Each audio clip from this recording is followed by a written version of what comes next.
Hello my dear student, कैसे हैं आप सभी। आशा करता हूं आप सभी स्वस्थ और मस्त होंगे।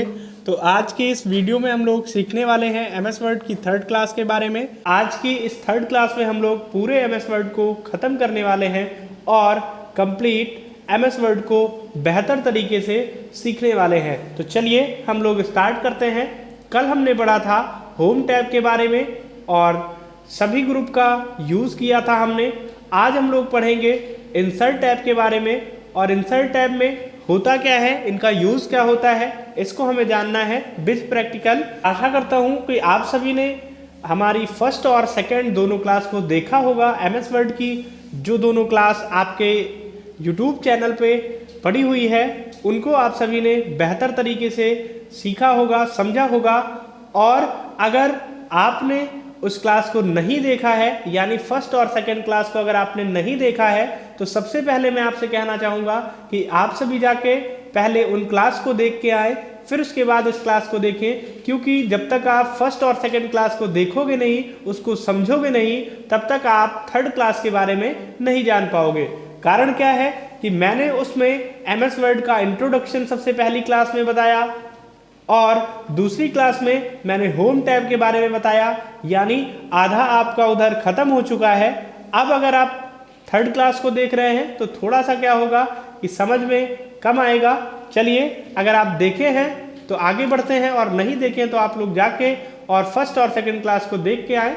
तो देखिए, सबसे पहले आपका यहाँ पे है होम टैब। होम टैब के बारे में हमने पढ़ा। अब पढ़ेंगे इंसर्ट टैब, जो कि दूसरा है। इंसर्ट टैब के अंतर्गत हमारे 7 ग्रुप पाए जाते हैं, 7 ग्रुप पाए जाते हैं। जैसे पहला है पेज, दूसरा है टेबल, तीसरा है इलुस्ट्रेशन और चौथा है लिंक, फिर पांचवा है हेडर एंड फुटर और छठवां है टेक्स्ट, फिर सातवां है सिंबल। तो सबसे पहले तो हम देखेंगे कि पेज के अंतर्गत कौन कौन से कमांड पाए जाते हैं। तो यहाँ पे आप देख सकते हैं, सामने डिस्प्ले पे शो हो रहा होगा।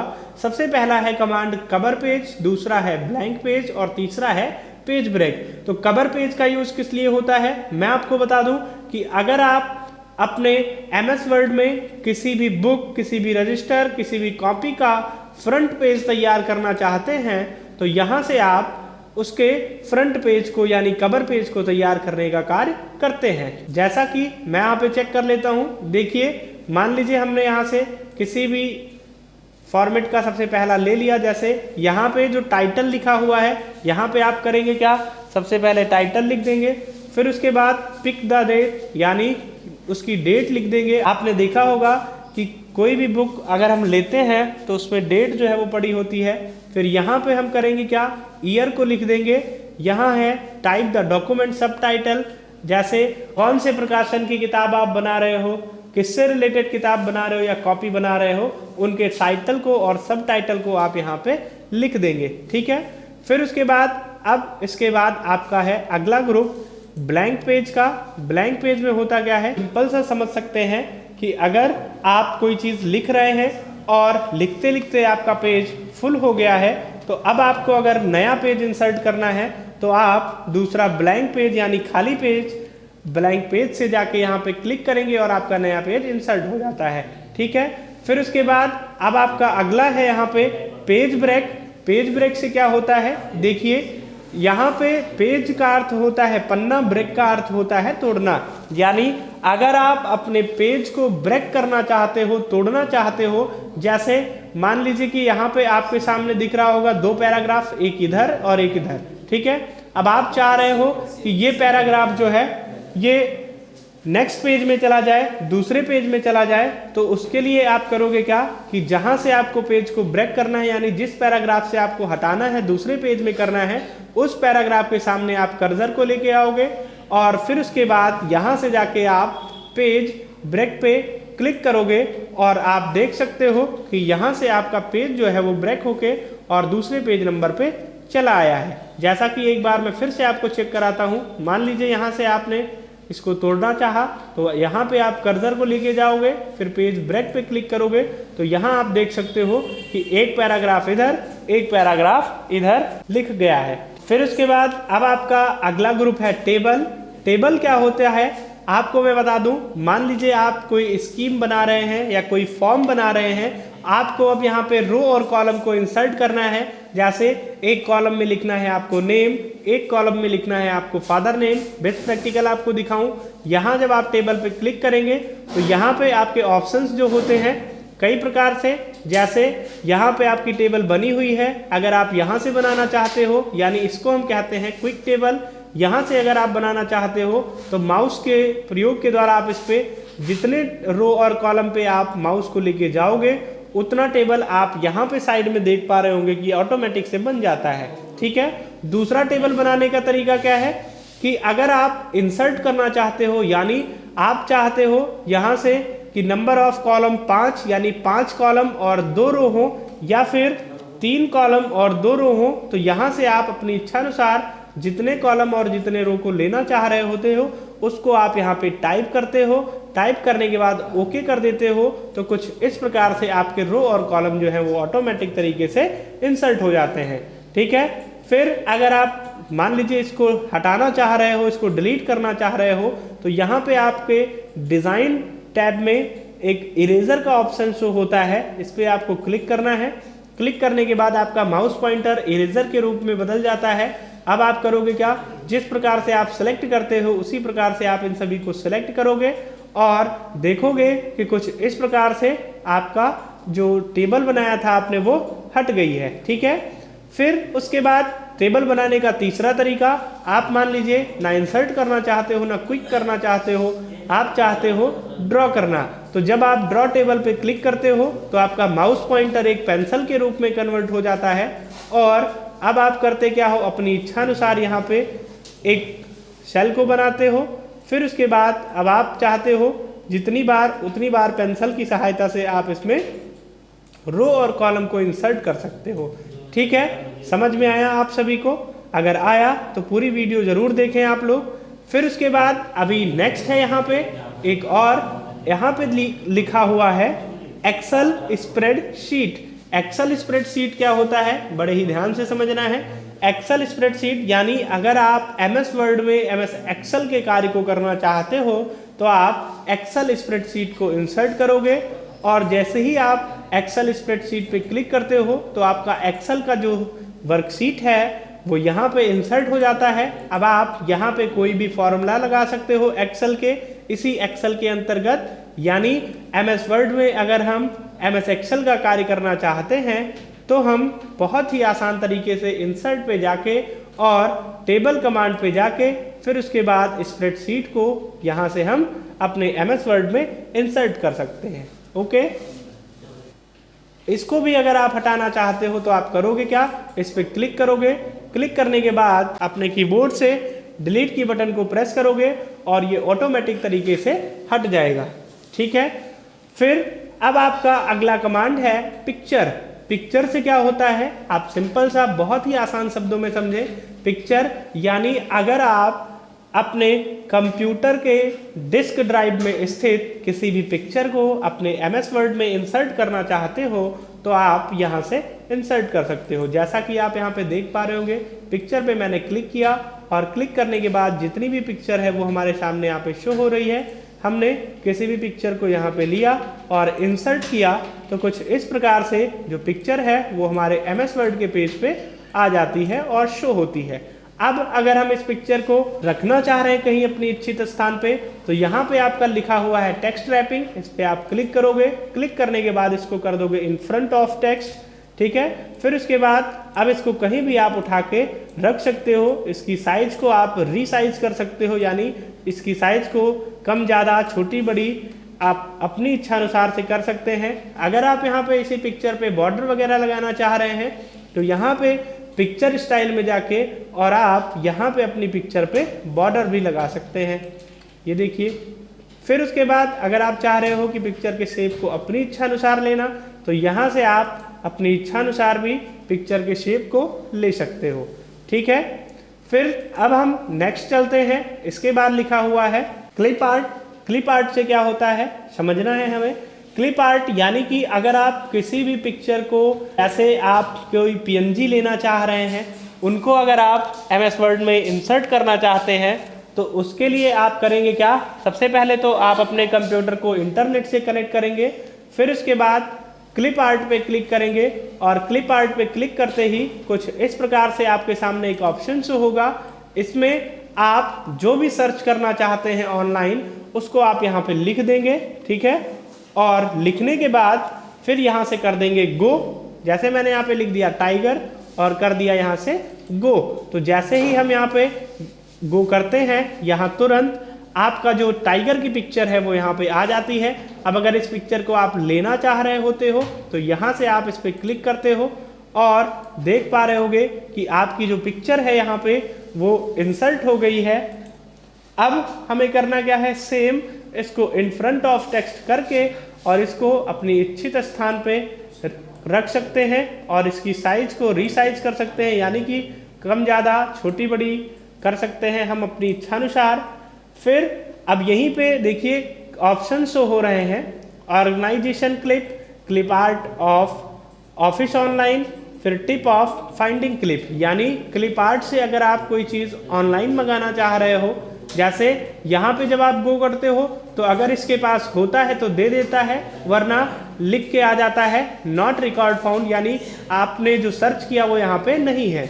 और अगर आप ऑनलाइन तरीके से यहाँ पे देखना चाह रहे हो तो आप करोगे क्या कि क्लिप आर्ट ऑफिस ऑनलाइन पे क्लिक करोगे, उसके बाद आप यहाँ से ऑनलाइन तरीके से किसी भी पिक्चर को मंगा सकते हो। फिर अब आपका इंसर्ट ग्रुप में नेक्स्ट है शेप। शेप का यूज़ क्या होता है, बड़े ही ध्यान से समझना, ये आपके लिए बहुत यूज़फुल है। शेप यानी आप यहाँ से किसी भी शेप को अगर आप अपने MS वर्ड में इंसर्ट करना चाहते हो तो जिस भी शेप को आप इंसर्ट करना चाहते हो उस पर आपको क्लिक करना है और क्लिक करने के बाद फिर आपको करना क्या है कि अपने MS वर्ड के पेज पे कुछ इस प्रकार से ड्रैग कर देंगे तो आपका जो शेप है वो इंसर्ट हो जाएगा। फिर उसके बाद जैसे ही शेप को आप इंसर्ट करते हैं तो आपका एक टैब ओपन होके आ जाता है, फॉर्मेट टैब, जो कि हमने आपको सबसे फर्स्ट क्लास में फॉर्मेट टैब के बारे में समझाया है। तो अब यहाँ पे जो फॉर्मेट टैब ओपन होके आता है, फॉर्मेट टैब से फिर अगर हम शेप को अपने कलरफुल करना चाहते हैं, फिल करना चाहते हैं, तो यहाँ से कुछ इस प्रकार से अपनी इच्छानुसार कलर में इसको फिल कर सकते हैं। फिर उसके बाद अब हमारा यहीं पे नेक्स्ट कमांड है स्मार्ट आर्ट का। आप देखिए स्मार्ट आर्ट का यूज़ किस लिए होता है, जब हम स्मार्ट आर्ट पे क्लिक करते हैं तो कुछ इस प्रकार से आपके सामने एक फाइल ओपन होती है, इनमें लिखा होता है ऑल, लिस्ट, प्रोसेस, साइकिल। तो अगर आप किसी भी लिस्ट को बनाना चाहते हो तो आप करोगे क्या कि लिस्ट पे जाके और यहाँ से किसी भी ऑप्शन पे आप क्लिक करोगे और ओके बटन पे क्लिक करोगे तो देख सकते हो कुछ इस प्रकार से आपकी लिस्ट जो है वो सामने आ गई है। अब आपको करना क्या है, मान लीजिए आप किसी की लिस्ट बनाना चाह रहे थे, उनकी फ़ोटो आपको लगाना है, तो यहाँ जो आपका एक पिक्चर का कमांड शो हो रहा है इस पर आपको क्लिक करना है। क्लिक करने के बाद आपको पिक्चर इंसर्ट कर लेना है और फिर उसके बाद आप यहाँ पे करेंगे क्या, मान लीजिए इनके बारे में लिखना चाह रहे थे तो सबसे पहले जो टेक्स्ट लिखा है उनमें जिनका भी आपने फ़ोटो इंसर्ट किया उनका नाम लिख देंगे, एड्रेस लिख देंगे, फ़ोन नंबर लिख देंगे और इसी प्रकार से आप किसी भी लिस्ट को MS वर्ड में बनाने का कार्य कर सकते हैं। ओके, फिर अब क्या है, अगला कमांड है आपका इसमें चार्ट का।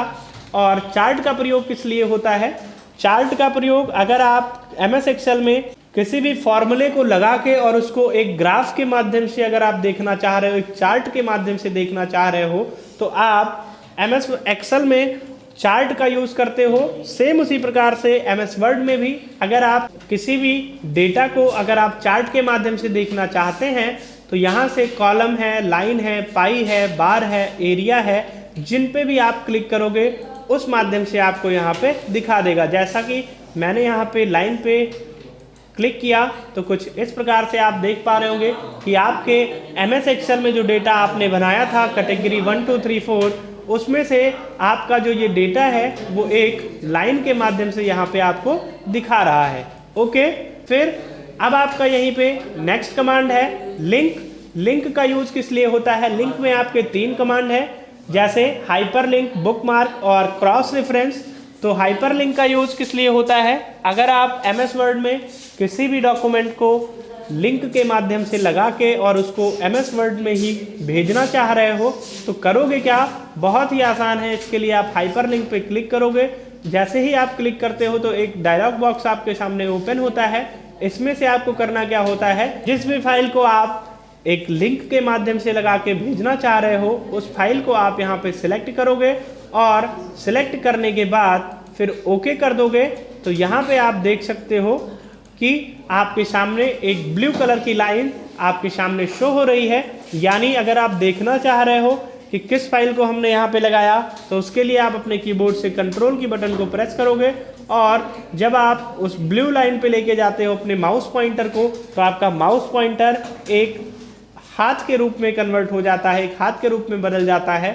और फिर उसके बाद आप इससे लेफ्ट क्लिक करोगे और देख सकते हो कि आपने जिस डॉक्यूमेंट को यहाँ पे अपने MS वर्ड में लिंक के माध्यम से लगाया वो यहाँ पे इंसर्ट हो गया है। फिर उसके बाद आपका अगला ग्रुप है हीडर एंड फुटर, फिर पेज नंबर। देखिए हीडर कमांड का यूज़ करके आप अपने पेज के ऊपर की तरफ किसी भी हेडिंग को डालने का कार्य करते हो। जैसे आप हेडिंग को डाल सकते हो, डेट डाल सकते हो, या कोई भी टॉपिक है जिनको आप पेज की सबसे टॉप पे लिखना चाह रहे हो तो आप उसके लिए हीडर कमांड का यूज़ करोगे। फिर यहाँ पे फुटर है, फुटर कमांड का यूज़ करके आप अपने पेज के सबसे नीचे किसी भी पेज नंबर को या फिर किसी की साइन को या फिर कोई और थॉट है जिनको आप पेज के बिल्कुल नीचे की तरफ लिखना चाह रहे हो तो आप फुटर का प्रयोग करोगे। फिर उसके बाद यहाँ पे दिया हुआ है पेज नंबर, पेज नंबर का यूज़ करके आप टॉप पे या फिर बॉटम पे या फिर पेज मार्जिन पे, करंट पोजीशन पे, जहां भी आप पेज नंबर को डालना चाह रहे हो उस पे आप उस ऑप्शन पे क्लिक करोगे और क्लिक करने के बाद यहां से आप पेज नंबर को लगाने का कार्य, पेज नंबर को लिखने का कार्य करते हो। ठीक है। फिर उसके बाद यहाँ पे आपका लास्ट ग्रुप है टेक्स्ट और सिंबल। तो सबसे पहले हम टेक्स्ट के ग्रुप को देखते हैं। जैसे यहाँ पे टेक्स्ट ग्रुप के अंतर्गत सबसे पहला कमांड है टेक्स्ट बॉक्स। टेक्स्ट बॉक्स का यूज़ किस लिए होता है? आप चाहते हो कि इस MS वर्ड के पेज में अपनी इच्छानुसार सिर्फ एक ही बॉक्स में हम किसी भी अक्षर को, किसी भी डेटा को टाइप करिए। तो उसके लिए आप करोगे क्या कि टेक्स्ट बॉक्स पे क्लिक करोगे और टेक्स्ट बॉक्स पे जब आप क्लिक करते हो तो कुछ इस प्रकार से आपके सामने ऑप्शन शो होते हैं। इनमें आप जिस ऑप्शन पे क्लिक करोगे, जैसे ये बीच में है, ये नीचे की तरफ है, ये लेफ्ट साइड में है, ये राइट साइड में है, अगर आप इनमें से किसी ऑप्शन को लेना चाह रहे हो तो इसमें से आप क्लिक करोगे, अन्यथा ड्रॉ टेक्स्ट बॉक्स पे क्लिक करोगे और यहाँ पे फिर अपनी इच्छानुसार जहाँ आप चाहते हो उस स्थान पे अपने टेक्स्ट बॉक्स को इंसर्ट कर सकते हो। और जब आप टेक्स्ट बॉक्स को इंसर्ट करते हैं तो यहाँ पे आप देख पा रहे होंगे कि जब हम किसी भी डेटा को लिखते हैं तो वो सिर्फ और सिर्फ इसी टेक्स्ट बॉक्स के अंतर्गत लिख जाता है। फिर उसके बाद अब आपका अगला कमांड है क्विक पार्ट और वर्ड आर्ट, फिर ड्रॉप कैप। तो आप देखें क्विक पार्ट का यूज किस लिए होता है? क्विक पार्ट का यूज़ अगर आप डॉक्यूमेंट के प्रॉपर्टी, जैसे किसी भी ऑथर का नाम, जैसे कोई लेखक है या किस कैटेगरी में आप अपने डेटा को बना रहे हो, या किसी मैनेजर का नाम या फिर किसी कंपनी का फ़ोन नंबर, अगर आप इन सभी चीज़ों को डालना चाह रहे हो या सब्जेक्ट डालना चाह रहे हो या टाइटल डालना चाह रहे हो तो आप क्विक पार्ट का यूज़ करके और यहाँ पे अपने पेज पे किसी भी ऑथर या किसी भी कंपनी का नाम डाल सकते हो। फिर उसके बाद यहाँ पे आपका है अगला कमांड वर्ड आर्ट।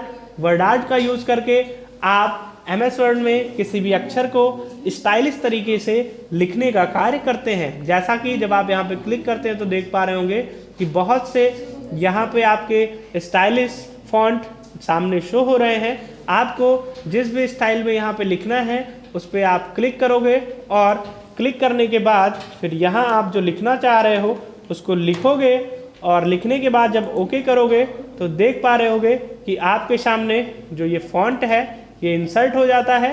इंसर्ट होने के बाद आप इसको टेक्स्ट रैपिंग पे जाके और इन फ्रंट ऑफ टेक्स्ट कर दें तो अब आप इसको कहीं भी अपनी इच्छानुसार उठा के रख सकते हैं और इस प्रकार से आपका जो फॉन्ट आपने लिखा था वर्ड आर्ट में वो यहाँ पे इंसर्ट हो जाता है। का अगला कमांड है इक्वेशन और सिंबल, यानी कि अगर आप किसी मैथ के पेपर को MS वर्ड में बनाना चाह रहे हो तो आप इक्वेशन का यूज़ करके और यहाँ से साइन थीटा, कॉस थीटा या फिर अंडर रूट, सिग्मा, अगर किसी भी मैथमेटिक्स से रिलेटेड आप किसी भी सिंबल को ढूंढना चाह रहे हैं तो आप इक्वेशन में जाके और यहाँ से ढूंढ सकते हैं। फिर उसके बाद आपका नेक्स्ट है सिंबल।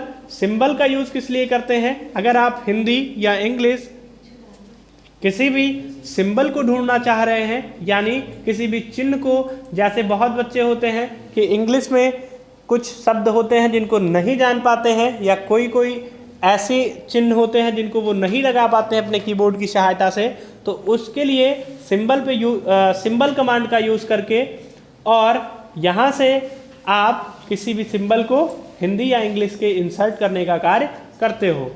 फिर उसके बाद अब आपका अगला टैब है पेज लेआउट का, और पेज लेआउट पे जब आप क्लिक करते हैं तो यहाँ पे देख पा रहे होंगे कि 5 ग्रुप आपके सामने शो हो रहे हैं, जिनमें से सबसे पहला ग्रुप है थीम, दूसरा है पेज सेटअप, तीसरा है पेज बैकग्राउंड और चौथा है पैराग्राफ, पांचवा है अरेंज। तो यहाँ पे आपका जो इम्पॉर्टेंट ग्रुप है वो है पेज सेटअप और पेज बैकग्राउंड। तो पेज सेटअप में क्या है कि यहाँ पे आप अगर अपने पेज के ओरिएंटेशन को, यानी कि अपने पेज के साइज को पोर्ट्रेट या लैंडस्केप यानी कि खड़े और बेड़े में अगर आप कन्वर्ट करना चाहते हो तो यहाँ से पोर्ट्रेट और लैंडस्केप करके कर सकते हो।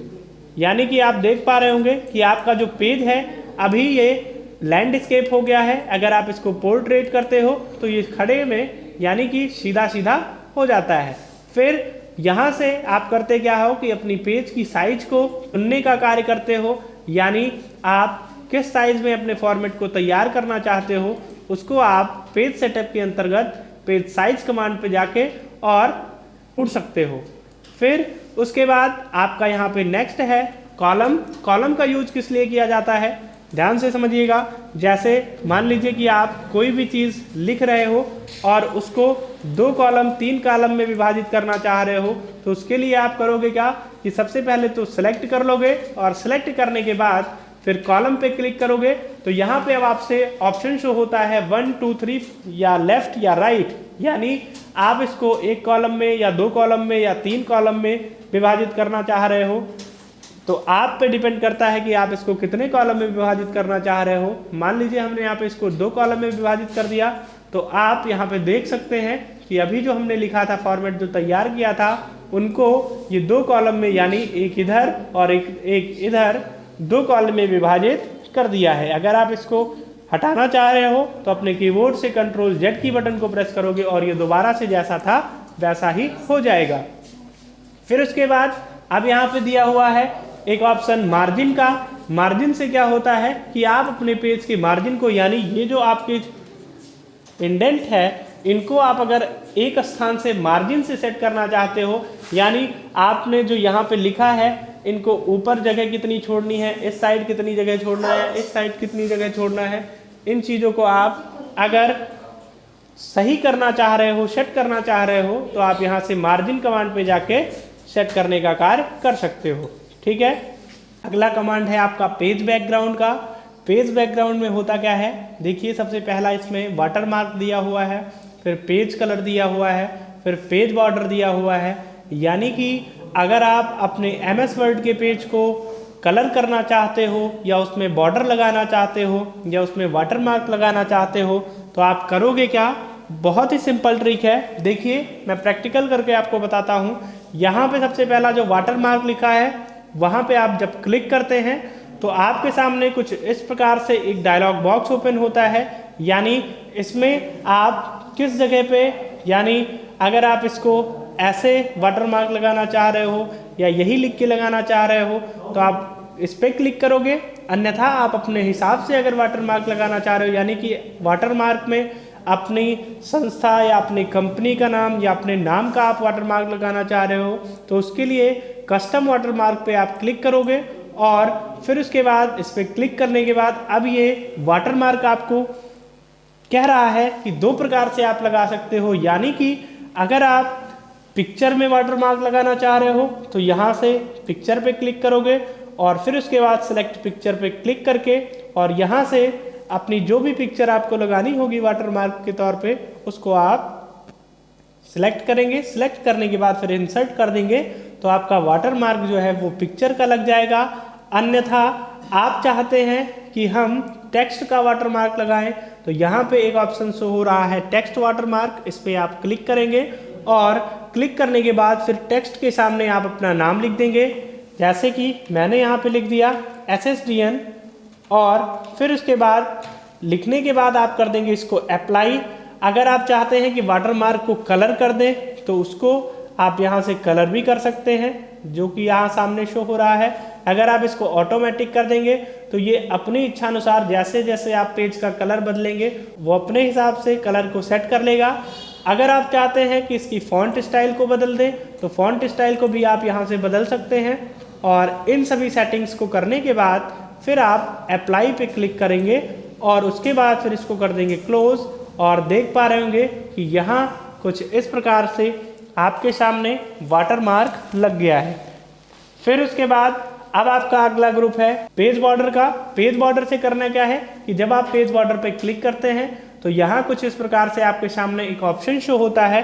इसमें से आप जिस भी बॉर्डर को लगाना चाह रहे हैं, जैसे कि यहाँ कई सारे बॉर्डर दिए हुए हैं, यहाँ से आप जिस भी बॉर्डर को लगाना चाह रहे हो उस बॉर्डर पे क्लिक करोगे। क्लिक करने के बाद यहाँ से ओके कर दोगे तो आपके पेज पे बॉर्डर जो है वो ऑटोमेटिक तरीके से लग जाएगा। अब आप चाहते हो कि पेज के बॉर्डर को कलर कर दें तो फिर से आप पेज बॉर्डर पे क्लिक करके और यहाँ से अपनी इच्छा अनुसार कलर को चुन के और उसके बाद ओके कर दोगे तो आपका यहाँ से जो पेज का बॉर्डर लगाया था आपने वो कलर भी हो गया है। आप यहाँ से कुछ इस प्रकार से देख सकते हैं। फिर उसके बाद अब आपका ऑप्शन है पेज कलर का। तो पेज कलर पे जब आप क्लिक करते हैं तो यहाँ से आपके सामने कई सारे कलर शो होते हैं। इनमें से आप जिस भी कलर को करना चाहते हो, अपने पेज को जिस कलर में फॉर्मेट करना चाहते हो उस कलर को आप यहाँ से लोगे और फिर कुछ इस प्रकार से आपके पेज में बॉर्डर और पेज में कलर ये सारी चीज़ें ऑटोमेटिक तरीके से लग जाएंगी। फिर उसके बाद आपका अगला ग्रुप है पैराग्राफ का और फिर उसके बाद अरेंज है। तो यहाँ पे आपको पैराग्राफ और अरेंज में ज़्यादा कुछ खास नहीं होता है क्योंकि इसमें इंडेंट और स्पेसिंग है जिसको आप यहीं से, ये देखिए आपका ये इंडेंट है और ये स्पेसिंग है, ये चीज़ आप यहीं से सेट कर सकते हो। तो इसलिए हमें यहाँ पे कोई वर्क करने की आवश्यकता नहीं होती है और ये आपके ज़्यादा यूज़ में नहीं होता है। अरेंज में फिर यहाँ पोजीशन और टेक्स्ट रैपिंग, फिर ब्रिंग फॉन्ट और सेंड टू बैक, इनका यूज़ आपको होता है तब जब आप किसी पिक्चर, किसी शेप को इंसर्ट करते हो। तो यहाँ पे आप अरेंज से जाके यहाँ पे आपको बताना होता है कि उस शेप या उस पिक्चर जिसको आपने इंसर्ट किया वो सामने रखना चाह रहे हो या टेक्स्ट के पीछे रखना चाह रहे हो। इस वजह से आप यहाँ पे टेक्स्ट रैपिंग का यूज़ करते हो। जैसा कि मैं आपको यहाँ पे प्रैक्टिकल भी दिखा दूँ। देखिए मान लीजिए हमने यहाँ से कोई भी शेप इंसर्ट किया और जब हम शेप को इंसर्ट करते हैं तो ये अरेंज का जो ऑप्शन है ये शो होने लगता है और यहाँ पे फिर दिया हुआ है ब्रिंग टू फ्रंट, यानी अगर हम इसको फ्रंट पे रखना चाह रहे हैं तो हम इसको ब्रिंग टू फ्रंट कर देंगे, अन्यथा बैक करना चाह रहे हैं तो इसको बैक कर देंगे। अगर टेक्स्ट रैपिंग पे जाएंगे तो यहाँ कई सारे ऑप्शंस हैं कि in front of text, behind text. तो अगर आप बिहाइंड टेक्स्ट कर दोगे तो अब आप इसके ऊपर कुछ भी लिख सकते हो, जैसा कि मैं आपको यहाँ पे दिखा दूँ लिख के भी। मैंने यहाँ पे लिख लिया एक पैराग्राफ, ठीक है। और पैराग्राफ लिखने के बाद हम देखते हैं कि हमारे शेप के ऊपर जो हमारा पैराग्राफ है वो लिख गया है। और अगर आप इसी शेप को फॉर्मेट पे जाके टेक्स्ट रैपिंग पे जाके इन फ्रंट ऑफ टेक्स्ट कर देंगे और अब हमें सीखना है इस प्रकार से आपके सामने, यानी अक्षर के सामने एक शेप जो है वो इंसर्ट हो जाएगा। यानी MS ऑफिस बटन कहते किसे हैं ये आप सभी जानते होंगे क्योंकि मैंने इसका इंट्रोडक्शन इसके पहले की क्लास में बता दिया है। यानी ये जो आपकी बटन लेफ्ट साइड के कॉर्नर पे ऊपर की तरफ शो हो रही है इसको हम MS ऑफिस बटन कहते हैं। MS ऑफिस बटन के अंतर्गत ये आपका जो पहला टैब है वो है न्यू कमांड का यूज़ करके आप अपने MS वर्ड में किसी भी नए एप्लीकेशन को यदि आप इंसर्ट करना चाहते हो तो आप न्यू कमांड का यूज़ करते हो।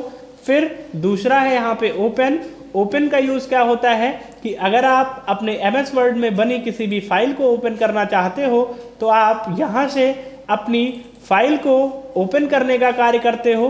फिर उसके बाद तीसरा है आपका सेव कमांड का यूज़ किस लिए करते हैं, अगर आप MS वर्ड में बनी किसी भी फाइल को सेव करना चाहते हो तो आप सेव कमांड का यूज़ करते हो जिसकी शॉर्टकट की होती है Ctrl+S। और फिर उसके बाद आपका नेक्स्ट कमांड है सेव एज कमांड का यूज़ करके आप MS वर्ड में बनी किसी भी फाइल के नेम को चेंज कर सकते हो या फिर उसको नए लोकेशन पे सेव कर सकते हो। यानी कि सिंपल सा आप समझ सकते हैं कि MS वर्ड में बनी किसी भी फाइल के नेम को अगर हमें चेंज करना है, रीनेम करना है तो हम सेव एज कमांड का यूज़ करते हैं जिसकी शॉर्टकट की होती है F12। और फिर नेक्स्ट है आपका यहाँ पे प्रिंट का यूज़ करके आप अपने किसी भी डॉक्यूमेंट को प्रिंट करने का कार्य करते हो। अगर आप प्रिंट करने से पहले उसको देखना चाहते हो तो उसके लिए आप प्रिंट प्रीव्यू का ऑप्शन का यूज़ करते हैं। इससे होता क्या है कि आप अगर MS वर्ड में बनी किसी भी फाइल को देखना चाह रहे हो कि किस प्रकार से प्रिंट होके आएगा तो आप यहाँ से जब प्रीव्यू करते हो तो कुछ इस प्रकार से आपके सामने ये जो प्रीव्यू है ऑप्शन आपके सामने शो हो जाता है। फिर उसके बाद अगर आप यहीं से किसी के पास मेल करना चाहते हो अपने इस डॉक्यूमेंट को तो आप सेंड के ऑप्शन पे क्लिक करोगे और सेंड के ऑप्शन पे क्लिक करके फिर यहाँ पे आपको एक ऑप्शन शो हो रहा होगा ईमेल पे जब आप क्लिक करते हो तो आपको फिर कुछ इस प्रकार से एक ऑप्शन शो होता है। इनमें अब आप टू के सामने जिसके पास मेल करना चाहते हो उनका ईमेल डालोगे और फिर जिस सब्जेक्ट से जैसे आपका यहाँ फॉर्मेट जो है वो ऐड हो चुका है और फिर अब आप उस यहाँ से फिर करोगे क्या कि सेंड कर दोगे और फिर उनके पास जिनके पास आप मेल भेजना चाह रहे हो उनके पास ये मेल चला जाएगा। फिर उसके बाद नेक्स्ट है आपका क्लोज कमांड का यूज़ करके आप अपने MS वर्ड के एप्लीकेशन को बंद करने का कार्य करते हो। अगर आप लोगों ने हमारी सभी क्लास को अटेम्प्ट किया होगा और सभी क्लास को बहुत ही केयरफुली आपने देखा होगा तो मैं वादा करता हूं कि आप सभी को MS वर्ड के बारे में नॉलेज बेहतर तरीके से हो गई होगी। और अगर कोई डाउट है और आप उसे क्लियर करना चाहते हो या फिर कोई चीज़ ऐसी है जो आपको समझ में नहीं आई है तो उसके लिए आप मुझसे कांटेक्ट कर सकते हैं जो कि मेरा नंबर YouTube चैनल पे मिल जाएगा। अन्यथा आप हमें कमेंट करके बता सकते हैं। मैं आपके लिए इसकी फुल वीडियो एक साथ MS वर्ड की मैराथन क्लास को आपके बीच बहुत जल्द लाने वाला हूं और उसे भी देखना आप पसंद ज़रूर करेंगे क्योंकि कुछ टॉपिक्स उनमें ऐसी हैं जिनको हम लोग क्लियर करेंगे आगे चल के। और अब हमारी तीनों क्लास समाप्त होती है यानी कि MS वर्ड का फुल ट्यूटोरियल हमने समझा, सीखा और जाना। अगर आप लोगों को भी समझ में आया हो तो आप हमारी वीडियो को लाइक, कमेंट व चैनल को सब्सक्राइब करना न भूलें।